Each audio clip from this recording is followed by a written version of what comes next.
let's revisit how to make curls for your needle felted sculptures. Hey, I'm Duthie and I'm here to help you craft your career with creative marketing and artistic inspiration. And it's a Wednesday, so every Wednesday we try and do tutorials on needle felting tips, tricks, techniques and equipment reviews. So if this is something you're interested in, don't forget, come back every Wednesday. So if you guys haven't already checked it out, in the cards up above I have the video I made last year of creating needle felted curls. And in the year following I've refined my skill a little bit, so I thought I'd share this updated version of how to make these felt curls. So if you don't remember, the reason why I created this technique for making fleece curls was simply whenever I've purchased any curls in the past, it's been so hit or miss. Sometimes the curls are pretty good, but most of the time there's a whole lot of what looks like it's come from the bum of the sheep. And quite often there was a lot of wastage, a lot of fibres that I just simply couldn't use because it was too matted together, too combed out, too fuzzy, just never a full bag of nice curls. And also it's difficult to get a decent enough range of colours. Some people are dyeing their locks, but just not to all the colours that I want. So I wanted to be able to take my tops that I already had in the colours that I already had and turn it into curls. So this is the method I developed. So the first thing we're doing is using a bamboo skewer. You're going to wind a small strip of your fleece around the skewer, going down, packing it as tightly as you can. Now a tip I learnt from Steffi Stern of The Makers is that we do not want to try and keep your strip of fleece flat like a ribbon. I was automatically twisting it as I went and not thinking about it, but some other people when they were making their curls were saying they just weren't working out, and this is the reason. Is as you're going, you naturally just want to give a slight twist. You don't have to think about it too much. It's harder work to try and keep the fibre straight as you go along. As you're winding and winding, there will naturally be a small amount of twist in it, so work with that. Another thing I found last time when I was making the curls, obviously a strip of fleece to be long enough to be able to work with, but without being too long to be unwieldy. What happens is it's not going to be long enough to fill an entire skewer, so you're going to have to finish one piece and carry on with another piece. But I discovered while we've got this little curl happening, while we've got the twist, while we're twisting the fibres onto the bamboo skewer, if you take your second strip of fleece and you just hold it towards the end of the first strip, they'll twist together a little bit and make a continuous length. So this means that you can wind across the whole length of the skewer and there's less wastage of where you're finishing a piece and starting the next piece. That's not always so nice and can't always be felted. The thickness of the original strip of fleece that you're using sort of influences how thick and how twisty your final curls are going to be. So I find using about a 2 centimetre thick piece gives some nice robust curls without being too wishy-washy, and then you can separate them out and get lots of smaller curls, and it's a nice chunky curl. So what we need to do to get these curls to hold their shape is to shock them with some heat. Now, one thing I've been asked over the past year is, do these curls hold their shape?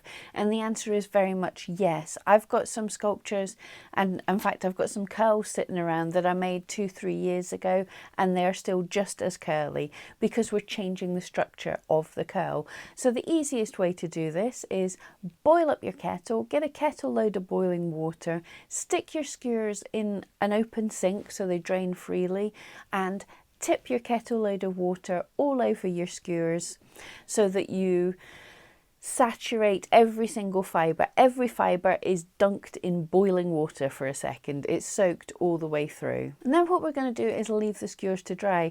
Now, don't go diving straight in to pull them out of the sink when they're still boiling hot, unless you've got asbestos fingers like me. I used to work in a chippy.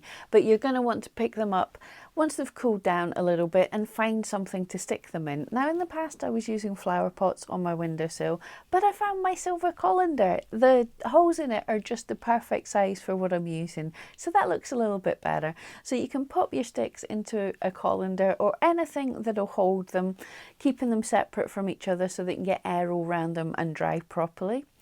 So pop them to dry on a warm windowsill, over a radiator, or just out of the way. In about 24 hours, they should dry through properly. Now, is it possible to speed up this process? Yes, I believe you could use a hairdryer. You could even skip with the water altogether and possibly use hair straighteners, anything to get a bit of heat into the fibre, heat it up to shock it and then let it cool down, and that'll usually hold its shape.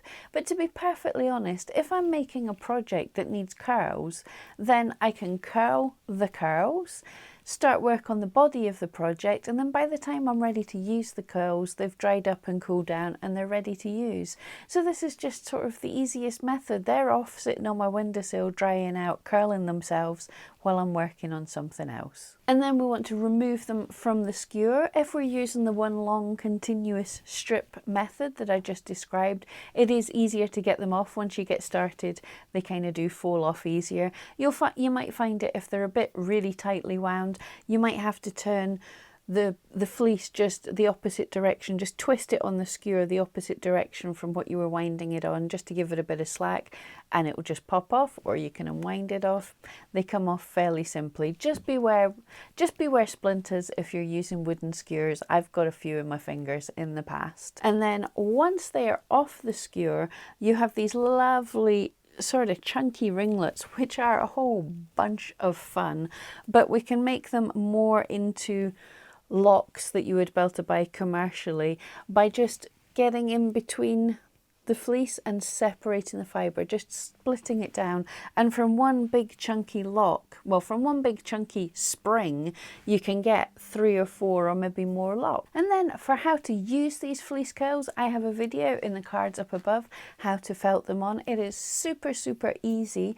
You can felt them on like I do with the long hair, either felting down the middle, folding them over so you've got free frizzy curls poking out, or just felt in the end, leaving loose fibres, or we can felt them where you're basically felting down each bit that's touching the body and leaving loose the loop and felting down the next area, and it gives a lovely curly coat.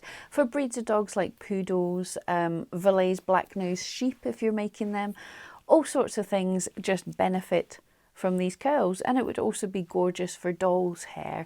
You can do in every colour that you have fibre in. So convenient. So guys, I hope that helped. Don't forget, click on my wee face to subscribe. Check out the videos in the cards up above of these older curls methods. Let me know what you have used to make with your curls. I actually have a video where I made a unicorn with zany coloured curls. That was so much fun. It'll be in the cards down below. So just let me know what you've made, and don't forget, come back every Wednesday. Thank you so much.